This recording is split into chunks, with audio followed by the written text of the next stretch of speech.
Este capítulo, como cada martes, nos acompaña el abogado, ex convencional, ex ministro de Vivienda y Desarrollo Social del gobierno de Sebastián Piñera, también expresidente de Renovación Nacional, Cristian Monkeberg. Muy bienvenido, Cristian, nuevamente a Factos Buenos y a su días, Vena. encantado. Venimos con la intensidad del 18. Con el relajo el 18. Claro, fonda, zapateo, ¿Estuvo harta bueno? empanada. Sí, pero uno se desordena un poco. Está bien, desordenarse un poquitito. También vuelve acá al panel, está con nosotros la abogada, militante del Frente Amplio, ex convencional y actual candidata por el Distrito 11, Constanza Tronhout. ¿Cómo estás, Constanza? Muy bienvenida. Muy buenos días, muy bien. También agradecida de este largo 18 de descanso y harta cueca también. ¿Sí? Sí. ¿Bailaste harto? Me encanta. ¿Te encanta, no? Sí, me encanta la cueca. ¿Y a ti, Cristian, cueca? Sí. ¿Te mueves? ¿Sí? Ahora, hubo que tomar clase en algún minuto. Yo tuve que tomar clase porque uno por no sabe, roles oficiales. No, después de ver las cuecas de los últimos días. Sí. Sí. Es bien recomendable bailar bien. Yo en su minuto tomé clase, me acuerdo. No, pero es entretenida la cueca. Sí, y hay harta gente con ganas de aprender. Sí. Creo que hay que fortalecer también el aprendizaje en los colegios. Pero hace poquito estuve también ayudando a un profe de folclore en Peñalolén a enseñar cueca, y es muy bonito ver cómo se va evolucionando y se va apropiando de nuestra cultura y tradiciones tan bonitas. Sí, yo no creo que antes era tan fuerte la cueca. Yo no sé, mi impresión de cuando uno era chico no había esa cultura de bailemos todos cueca. Hoy día todos te bailan cueca. O todos intentan bailar cueca. Sí. Hay una intencionalidad. Además que hay más diversa también, ¿no? O sea, probablemente los distintos estilos ya existían, como la cueca chora y qué sé yo, pero ahora se presentan más alternativas. Sí. A mí me llamó la atención, de hecho, porque nosotros hicimos un episodio la semana pasada acá en Factos, donde hicimos un ranking de los mejores pies de cueca de la política chilena. Hicimos una revisión desde, por supuesto, el conocido pie de cueca de Lagos Weber, pero pasando por varios otros. Y claro, hay algunas personas que descollaban en su movimiento. Por ejemplo, de hecho, Gonzalo Winter con Carlos Cariola tenían mucha Alta técnica en la cueca. Michelle Bachelet también tiene un estilo bien particular y baila muy bien la cueca. Y de hecho es la que le puso mejor nota la profesora, la bailarina profesional de cueca, le puso un 6.5 a Bachelet. Es que tiene ritmo la presidenta. Tiene como... Tiene ritmo, y decía que era una cueca clásica. Y nosotros, debo reconocer, con cierto grado de malicia, pusimos algunas cuecas, como la de Lagos Weber, que era como para analizarla por todos lados y por todos los saltitos que habían en la pista de baile. Y también la del presidente Piñera con Carla Rubilar, que fue también altamente comentada. Y nosotros estamos esperando la peor nota en esa cueca. Pero la profesora, la bailarina profesional que hizo el análisis, no evaluó tan mal a Carla Rubilar. Le dijo, no, es que esto es la cueca chora. Es que están metiendo en la cabeza, que la hacían. Y quedamos nosotros totalmente asombrados. No esperábamos tan buena calificación al baile. Y éramos todos unos chaqueteros que habíamos puesto ese video, pero se sacó bastante buena nota. Mira. Porque hay más variedad en la cueca, hay distintos estilos. No así el expresidente Piñera, que era como un trompo dando vueltas con un poncho gigante. Lo de Sutil también. O Juan Sutil con Evelyn Matei. No. Eso podría haber sido una zumba, una cumbia o... Ahí estamos viendo justo un cualquier fragmento cosa. cuando estaba claro, estaban haciendo el análisis de cada una de las cuecas y poniéndoles notas. Quienes no vieron ese contenido, está por supuesto en el Instagram de Sube la News. Hay un fragmento donde está el resumen de todas las notas que recibieron. Faltaron algunas cuecas, nos dijeron, pero bueno, ya habrá una próxima edición. Hoy queremos empezar entonces la conversación acá del panel con nuestro primer tema, que dice relación con las declaraciones de Eduardo Artés y, por supuesto, las réplicas y comentarios que se sucedieron a esas declaraciones. Eduardo Artés encendió la polémica al advertir en Radio Pauta que si José Antonio Kast llegaba a la moneda, la calle y la izquierda no lo dejarían gobernar. Vamos a ver esas declaraciones. De hecho, está así con volumen, empezando por ti, Constancia. a propósito de estas declaraciones, porque yo entiendo que al profesor Artés, muchas personas, claro, no tomaron en realidad muy en serio las declaraciones, en parte porque nos tiene acostumbrados a este tipo de vocería Artés, y también en parte quizás porque, claro, no es un actor político que tenga un gran respaldo, ¿cierto? Tiene del orden de un 1% o menos de apoyo. Probablemente sería muy distinta nuestra conversación si hubiese un alto respaldo político o ciudadano o de intención de voto detrás de Artés.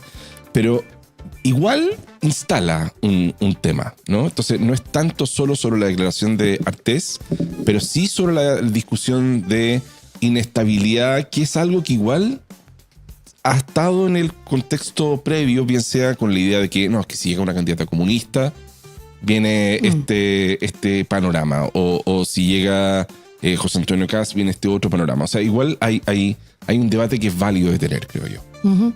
Yo estoy de acuerdo contigo porque al final, sobre todo en redes sociales, la información o las cuñas, digamos, llegan muchas veces sin el contexto completo y sin necesariamente saber que este es un candidato que no tiene demasiado respaldo, ¿no? Y yo creo que ahí hay dos cosas importantes. Uno puede tener todas las diferencias del mundo. Yo tengo muchas diferencias también con José Antonio Kast, pero el cuestionamiento de la democracia y las instituciones no corresponde. Y nosotros, desde el presidente Boric, las organizaciones de la sociedad civil, nuestro sector, Unidad por Chile, el Frente Amplio, hemos sido siempre muy claros en democracia, siempre.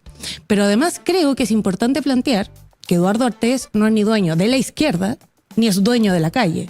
Por tanto, hablar a nombre de la izquierda me parece que hablará de su partido, pero no está hablando a nombre de la izquierda. Yo soy parte de una izquierda democrática que cree en las instituciones, que cree en las elecciones y que sobre todo respeta la voluntad popular, que creo es lo que se expresa en las elecciones.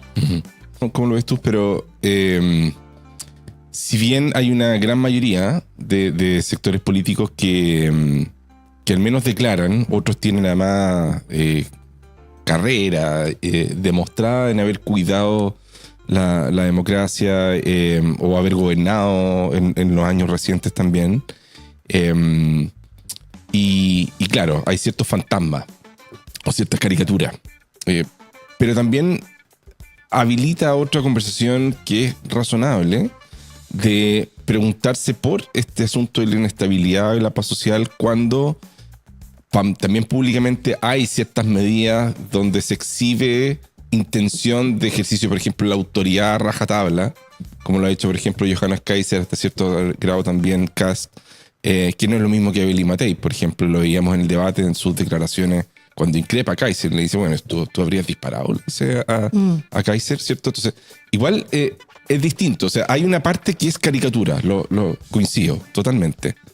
Quizás hay alguna parte de esta conversación sacando de lado a Artés y su cuña, digamos, pero que es razonable de tener a la luz de las declaraciones que han tenido las distintas candidaturas.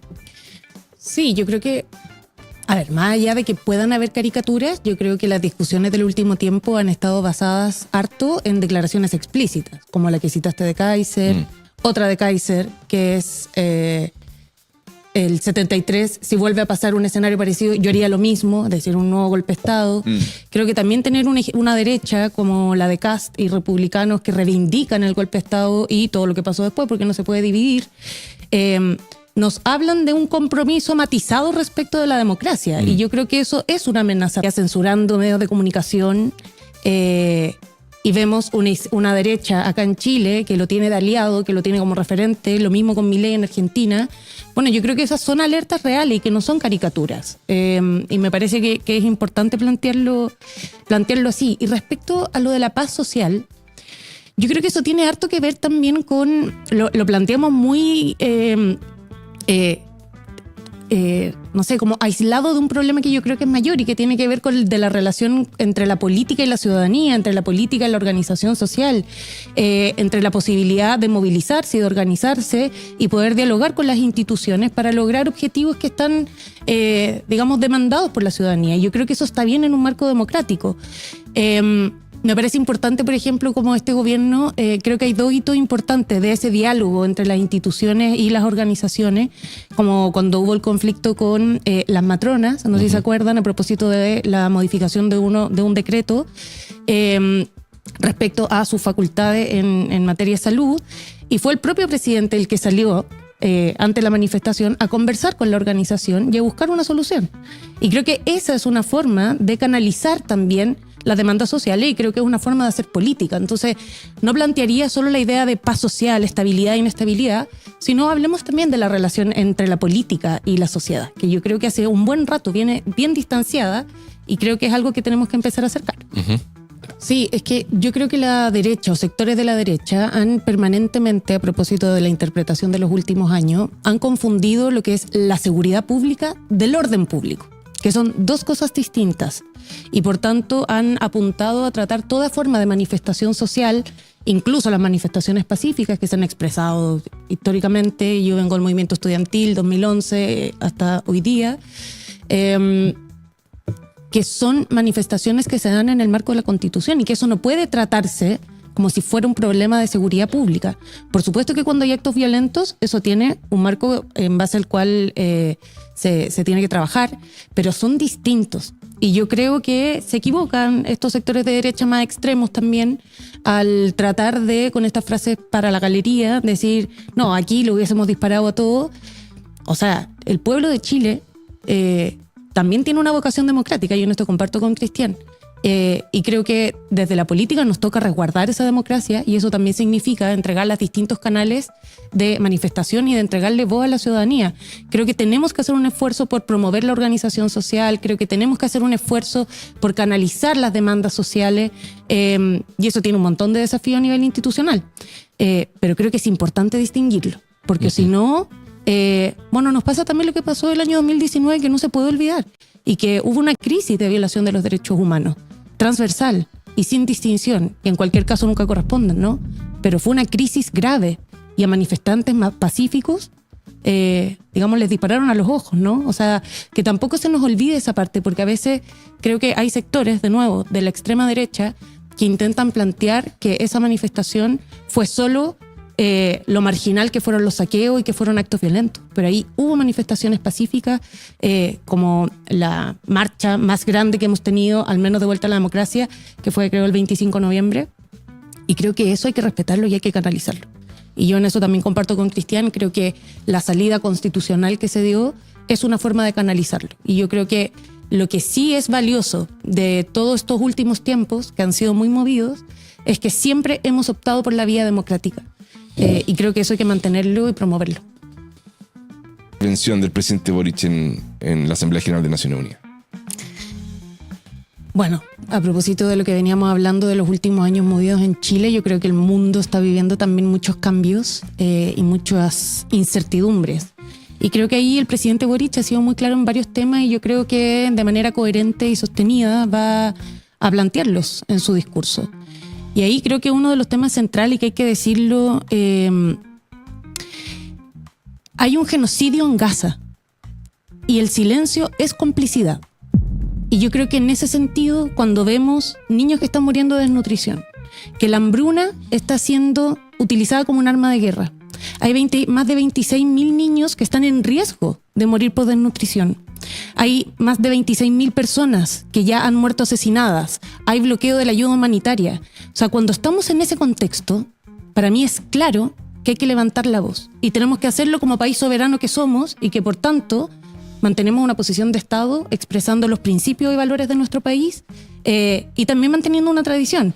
No olvidemos que en el 2011 fue el propio presidente Piñera el que reconoció el Estado de Palestina.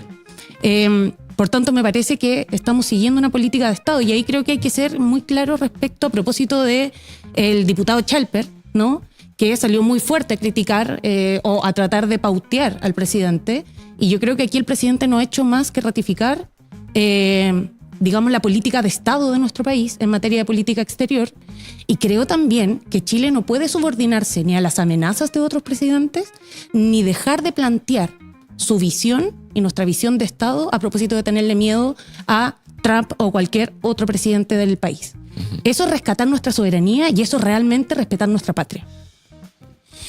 estas habilidades conocidas de Bachelet, además jefa de Estado en 2 oportunidades, con roles en Naciones Unidas de primer orden, en la Comisión de Derechos Humanos, en ONU Mujeres, sería eventualmente la primera mujer Además. secretaria general de las Naciones Unidas. O sea, está todo, pero está Trump. ¿No? Está Trump, y a propósito de lo que está ocurriendo en Gaza, que hace poco sale este informe también de Naciones Unidas que dice acá hay genocidio, ¿no? con todas sus letras, y uno dice, bueno, ¿será suficiente? Discutíamos acá en el panel el otro día para que haya un punto de inflexión, y al final sigue apareciendo esto, pero es que está Trump. Si Estados Unidos no se mueve en esto, cuesta creer que esto llega a un punto de inflexión, ¿no? O que Estados Unidos, bien sea desde el gobierno o porque internamente los equilibrios políticos hacen que el gobierno avance de una cierta manera. Pero Trump y la forma como él ha abordado su política internacional de una manera muy, muy agresiva, ¿cierto? Deja en duda este concierto de apoyos, o si es la persona más indicada, Michelle Bachelet, no por sus características de nuevo, sino que porque puede ser leída desde esos sectores como una carta anti-Trump, ¿no? Entonces buscar quizás a alguien un poquito más neutro, entre comillas, para ese rol. ¿Será eso una dificultad el gobierno de Estados Unidos en particular a una eventual candidatura de Michelle Bachelet? O sea, yo creo, la ONU está pensada para resolver conflictos internacionales, para defender los derechos humanos y la democracia en el mundo. No sé si se puede buscar a alguien con una posición matizada respecto a los derechos humanos. Por supuesto que creo que Trump no está realmente comprometido ni con la democracia ni con los derechos humanos, y eso va a ser un problema no solo para esta elección, sino para el mundo mientras dure su periodo como presidente. Pero creo que hay algo interesante en esto. Bueno, que por supuesto la expresidenta Bachelet es una candidata natural por la vasta trayectoria que tú planteaste y su legitimidad en el marco o en el contexto internacional.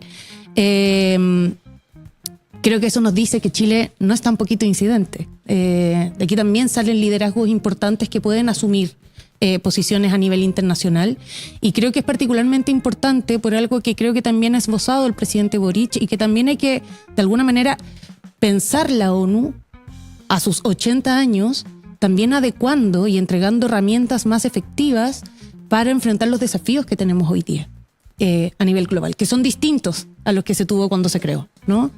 Y creo que la presidenta Bachelet puede liderar eso, y por supuesto que siempre van a haber, digamos, frenos. Hoy día estamos viendo cómo avanzan distintos liderazgos en contra de la democracia y poniendo en riesgo, digamos, los avances y los consensos civilizatorios que hemos tenido hasta ahora.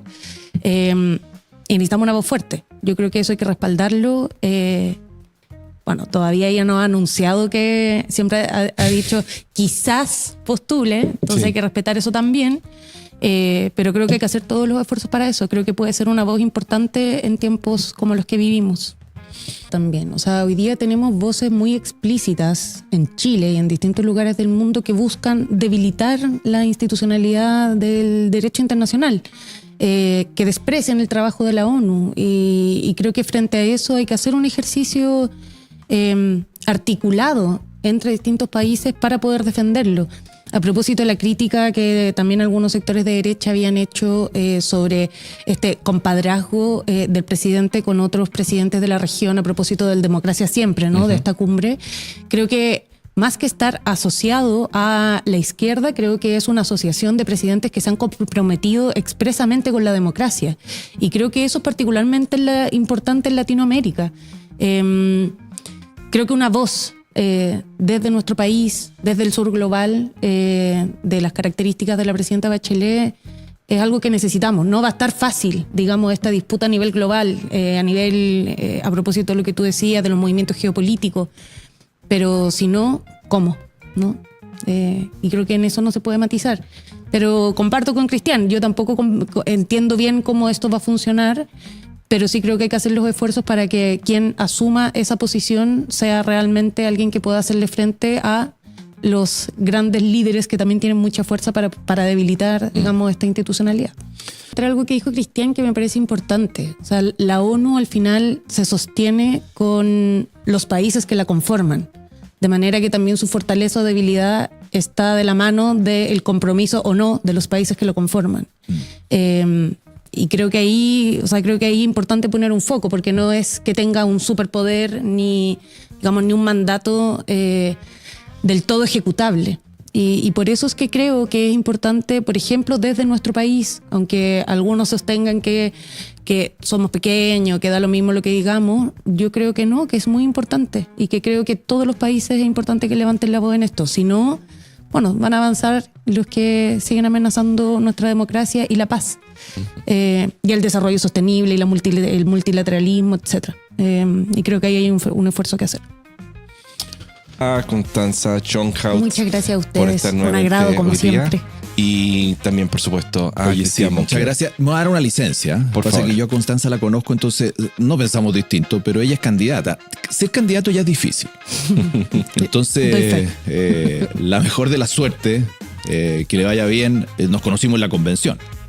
Más allá de las posturas distintas, creo que le haría bien al Parlamento tu presencia. Ojalá que resulte. No, muchas gracias. Hay que convencer ahí al mundo tuyo que vote por ti. En eso estamos. Bueno, muchísimas gracias, Cristian, Constanza.